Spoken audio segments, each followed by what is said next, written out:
Imagine this: Renaissance Rome, the year 1502.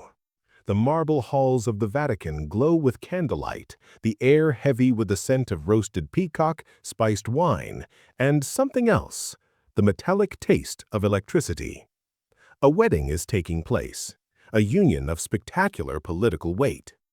The bride, Lucrezia Borgia, 22 years vintage, daughter of the notorious Pope Alexander VI. Silk drapes shimmer, banquet tables groan under golden platters. But everyone in the room is aware this is not a wedding of love.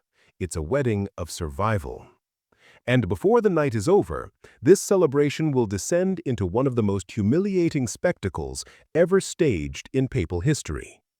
Lucrezia's marriage bed could come to be a stage, her body a document of proof, her privacy a negotiation witnessed by men of the church. To understand this ugly demand, you have to apprehend the arena she lived in. Renaissance Italy changed was not an age of chivalry.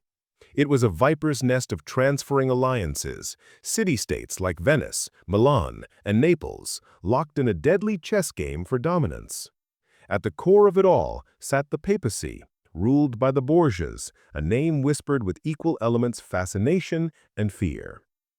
Her father, Pope Alexander VI, and her ruthless brother, Cesare Borgia, played politics like warlords. And Lucrezia?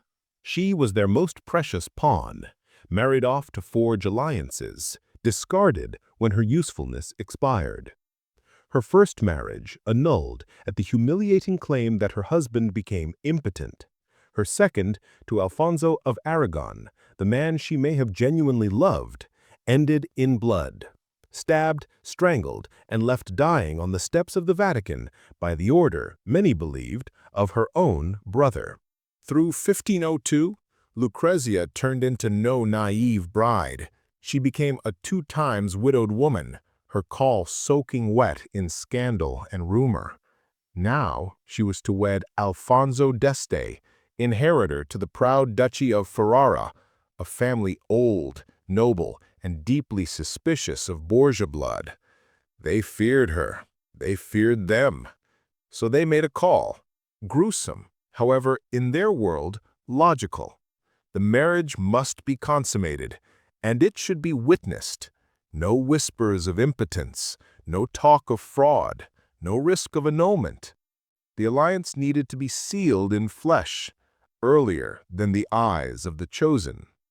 And so, after hours of feasting and dancing, Lucrezia and her groom had been led not to a private bridal chamber, but to a staged bedroom. Curtains parted just enough for the papal envoys and Ferraran witnesses to see. They stood solemnly, faces half-turned, eyes sharp, recording every movement like notaries of the flesh. In the flickering candlelight, Lucrezia, who had spent her existence as a political token, turned into her most simple evidence that she was fertile, that her husband was powerful. It was not intimacy. It was ceremony. And to erase all doubt, it was repeated, not once, but twice more. The whispers unspread like wildfire via Italy. Ferrara had its guarantee, and the Borgia daughter had fulfilled her duty. Grotesque? Yes. But in that night of decay, Lucrezia discovered something essential. Humiliation may be turned into leverage. Weakness may be reforged into energy.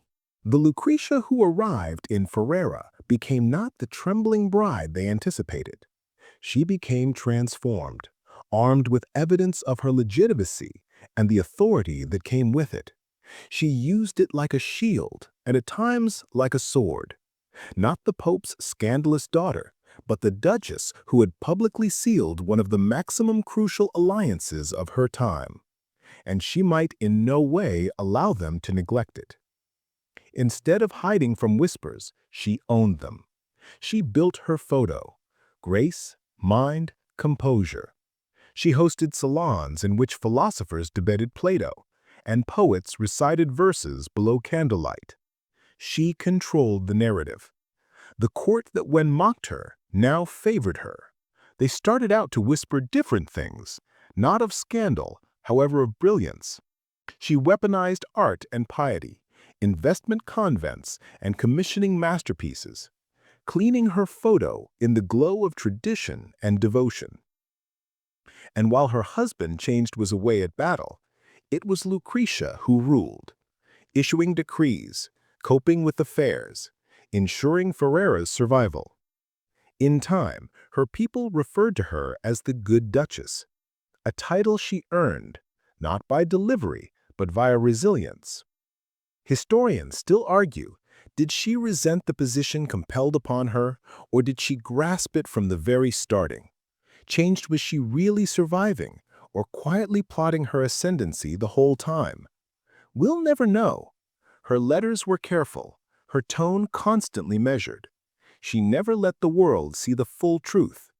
But one thing is positive. The young girl once humiliated before witnesses turned that very disgrace into the inspiration of her throne. The mattress meant to cage her became her crown.